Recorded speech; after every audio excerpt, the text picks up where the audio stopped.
So part of the principle of the SAS party and the hope and the goal is to keep taxes low, for sure. But it is also to balance our budget and to balance our books and to live within our means. So sometimes, of course, when you have a situation like we're in, and those can be a little bit conflicting. Again, I go back to what I said earlier. The lens that I viewed this budget was really through the economy. What can we do to generate some revenue? The resource revenue is starting to strengthen, but we're still not going to rely on it the way we have in the past. Let's take a look at what affects the economy and what doesn't, and where are we competitive and where aren't we. It came from a question from the floor of whether or not we've been able to get a solid analysis of the impact of the last budget. And for the most part, as I had answered, it's anecdotal at this point. We do believe there was an impact. I think it would be foolish not to think there wasn't an impact in some industries.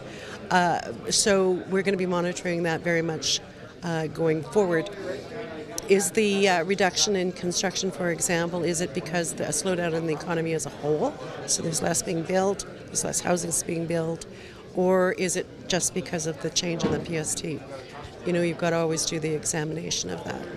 There will be some debt increase in this budget, and some of it's supported debt, and I that's going to happen, and it'll pay for itself. But there is some non-supported debt, and so the decision has to be, do we do that, or do we find programs to cut? And, we just chose to stay on track with providing the services, not making a bunch of program cuts, and positioning ourselves to balance, and then we should be able to deal with the fact that we did have to borrow some money for this budget.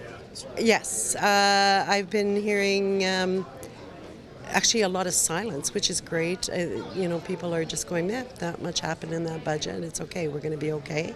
I think people were looking for a little more stability and less surprise, and they're satisfied that that's indeed the case.